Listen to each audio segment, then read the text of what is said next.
Bharatiya Janata party का एकमात्र लक्ष्य है और भारतीय जनता पार्टी के पीछे छुपा हुआ एक अदृश्य दैत्य जिसका एक स्पष्ट लक्ष्य है कि देश को अनपढ़ रखना है। देश को गुलाम कब बना पाएंगे? जब अनपढ़ रखेंगे। अंग्रेजों ने आके क्या किया था? अंग्रेजों ने आके हमारी शिक्षा व्यवस्था को खत्म किया था। अंग्रेजों ने आकर के हमारे देश के अंदर जो युवा थे, उनके अंदर जो बल था, शक्ति थी, उसको खत्म करने का प्रयास किया। यहाँ नशे शुरू किए थे। इसी तर्ज के ऊपर अगर लंबे समय तक शासन करना है तो क्या करना होगा? यही करना होगा कि आपको जो है पूरी तरीके से भारत के लोगों को अनपढ़ रखना होगा ज्यादा से ज्यादा संख्या में। और अगर कोई व्यक्ति आवाज उठाता है, अब्दुल को टाइट करने के लिए तो लाए थे। जो अदृश्य दैत्य हमारे देश के अंदर सत्ता में काबिज है, जो भारतीय जनता पार्टी के पीछे छुप के बैठा है, वो दैत्य बार बार क्या करना चाहता है? वो कहता है कि अनपढ़ रखो। इनको अब्दुल जो है अपना जवाई तो पसंद आता है, लेकिन समस्या क्या है कि उस पर राजनीति भी करनी है। क्या घुसने की क्या जरूरत है स्कूलों में जाके लोगों का? जब स्कूल ठीक ठाक पढ़ा रहे हैं सरकार, उसके बाद घुसने की क्या जरूरत है? बहुत बहुत बहुत बढ़िया सवाल है मैडम आपका। ऐसे सवाल पूछने वाले पत्रकार ही मुझे बहुत पसंद आते हैं। मैं आपको बता देता हूं कि जहां स्कूलों के अंदर पीने के पानी की व्यवस्था नहीं है वो अच्छे स्कूल है आपके हिसाब से। जहां पर हमारी बहन बेटियां पढ़ रही हैं उनके लिए वॉशरूम की व्यवस्था नहीं है वो स्कूल बेहतर है आपके हिसाब से। जहां पर क्लासरूम के अंदर प्लास्टर गिर जाता है बच्चों के सर के ऊपर वो स्कूल बेहतर है आपके हिसाब से। जहां पर स्कूल के अंदर शिक्षक नहीं मिलता, शिक्षक पढ़ाता नहीं है, वो स्कूल बेहतर है आपके हिसाब से। तो मुझे लगता है कि शायद आपको भारतीय जनता पार्टी ज्वाइन कर लेनी चाहिए। ये ऑफर आपके लिए बहुत अच्छा है। वैसे मैं आपको बता देता हूं, आम इंसान होके घुसने की क्या जरूरत है? इसको कुछ रूल रेगुलेशन भी तो होता है ना। देखिए रूल रेगुलेशन क्या है? क्या वो जो बच्चे पढ़ रहे हैं वहां पर वो अपनी मांग कर सकते हैं? आप बताइए। उसके लिए किसी ना किसी को तो जाना ही पड़ेगा ना। और सबसे बड़ी बात, सीजेपी का वो एक्टिव मेंबर थे जिनके जिनके घर पे भारतीय जनता पार्टी ने हमला किया।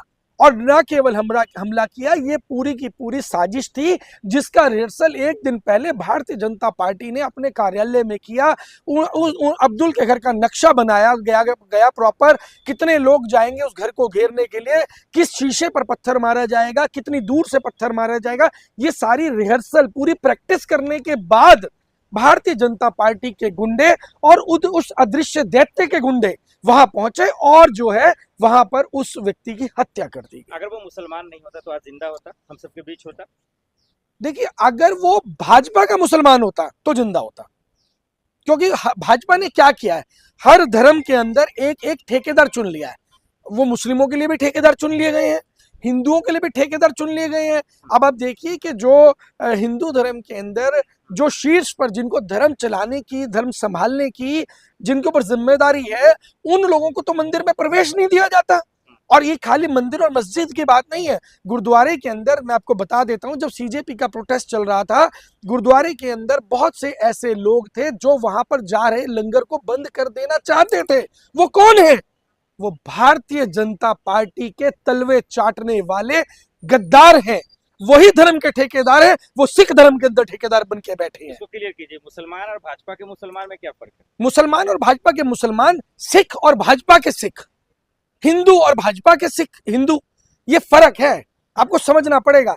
भाजपा के हिंदू को कोई फर्क नहीं पड़ता धर्म बचे या ना बचे, उसको खुद को राम मंदिर के लूट में से हिस्सा चाहिए। भाजपा के सिख और एक गुरु के सिख में फर्क क्या है? भाजपा के सिख को केवल और केवल गुरुद्वारे की गुल्लक से हिस्सा चाहिए, लेकिन जो गुरु का सिख होगा उसे सेवा चाहिए। ऐसे ही मुसलमान भी, जो असली ईमान वाला व्यक्ति होगा वो सेवा को अपना धर्म अपनाएगा, और जो भाजपा का मुसलमान होगा वो कहीं ना कहीं उसका धंधा बनाएगा। तो यही फर्क है भाजपा के धार्मिक व्यक्ति में और असली धार्मिक व्यक्ति में। अब जिक्र किया, उसको बचाने वाले जो राम को लाए हैं वो अब 50-50 हजार देने की बात कर रहे हैं यूपी में। देखिए वो तो देंगे, उनके पास विकल्प ही कुछ नहीं है। मैं आपको बता देता हूं, भाजपा की ट्रोल आर्मी बहुत बुरी तरह पिट रही है, बहुत बुरी तरह पिट रही है भाजपा की ट्रोल आर्मी। अमित मालवीय की नौकरी खतरे में आ चुकी है। जहां भारतीय जनता पार्टी 10,000 लोगों को 1-1 लाख रुपए महीना देकर सोशल मीडिया पे गाली गलौज करवाया करती थी। आप लोगों के वीडियोस के ऊपर गाली गलौज हुआ करता था, हमारे वीडियो के ऊपर गाली गलौज हुआ करता था। उन 10,000 लोगों की जगह आज बोलने वाली जनता की संख्या 1 लाख है। आज वो केवल मात्र जनता अगर एक कमेंट कर देती है तो उस कमेंट का जवाब भी नहीं दे पा रही है भारतीय जनता पार्टी के ट्रोलर। मतलब क्या है जी 50-50 हजार देने का महिलाओं को यूपी में देने मतलब वाले क्या है? यूपी में। देखिए मैं आपको क्या बोल रहा हूँ, वो क्या है, चुनाव से पहले ही अनाउंसमेंट। कच्चा लालच और ऑलरेडी देश ऑलरेडी बर्बादी की कगार पे है। और जो अदृश्य शक्ति भारत के अंदर भाजपा के पीछे खड़ी है, वो अदृश्य दैत्य, वो अदृश्य राक्षस भारत को खाने के लिए इस देश के अंदर है। उसका कोई रजिस्ट्रेशन नहीं है। हर गली हर मोहल्ले से वो घरों को लूट रही है। आपकी गली के अंदर भी कोई ना कोई ऐसा दैत्य रहता होगा जो आपके पड़ोस के अंदर डकैती मारने का काम करता होगा। आपके घर पे आता होगा मीठा बनकर, बहुत मीठा बन के चाय पिएगा, लेकिन आपकी सूचना जाकर के ऊपर विभाग में। क्या बकवास कर रहे हैं सर? महिला सशक्तिकरण के लिए दे रहे हैं वो 50। महिला सशक्तिकरण की बात नहीं है, यूपी तरक्की के लिए दे रहे हैं वो। जैसे कहा जाता था ना, भाई बेटी बचाओ बेटी पढ़ाओ।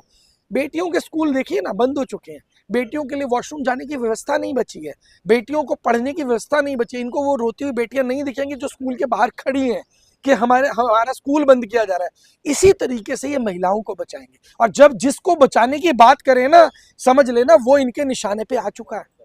ये मैं आपको बता दे रहा हूं, जिसको बचाने की बात करें ऐसा कोई सगा नहीं जिसे भाजपा ने ठगा नहीं।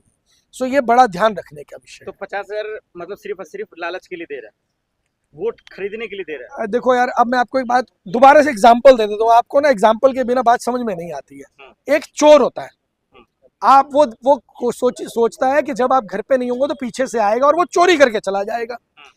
एक डकैत होता है, वो उसको कोई फर्क नहीं पड़ता आप घर पे हैं या नहीं है, वो बंदूक की नोक पे आपसे सब कुछ लूट के लेके चला जाएगा।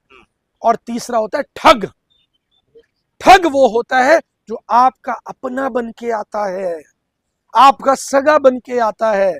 जब वो आपको लूट कर चला जाएगा तब आप कहेंगे ओहो ये तो हम लुट गए, हम बर्बाद। लेकिन महिलाओं ने तो मध्य प्रदेश, महाराष्ट्र, दिल्ली में जिता दिया है ना। देखिए, जिता दिया है या जीता गया है, ये बात आप मुझसे ना पूछे कि जिता दिया है, क्योंकि मैंने खुद वाराणसी से नॉमिनेशन कंटेस्ट किया था, नॉमिनेशन फॉर्म फिल किया था। मुझे मालूम है भारतीय जनता पार्टी किस हिसाब से इलेक्शंस को मैनेज करने का काम करती है। इसीलिए भारतीय जनता पार्टी मेरी सबसे पसंदीदा पार्टियों में से एक है, क्योंकि कंपटीशन करने के लिए मिले तो एक अव्वल दर्जे के व्यक्ति से मिले तो मजा आता है। हमें मालूम है कि वो किस तरीके से लड़ाई को लड़ रहे हैं, किस तरीके से ऑर्गेनाइज कर रहे हैं सिस्टम को, उस सिस्टम को किस तरीके से खाया जा रहा है, किस तरीके से उस सिस्टम के ऊपर कब्जा किया जा रहा है। और आप बात करें इलेक्शन जीत गए हैं, जितना तामझाम भाजपा के पास है ना मैडम, अगर आपको मैं दे दूंगा ना तो 2-4 स्टेट में तो सीएम आप भी बना लोगे।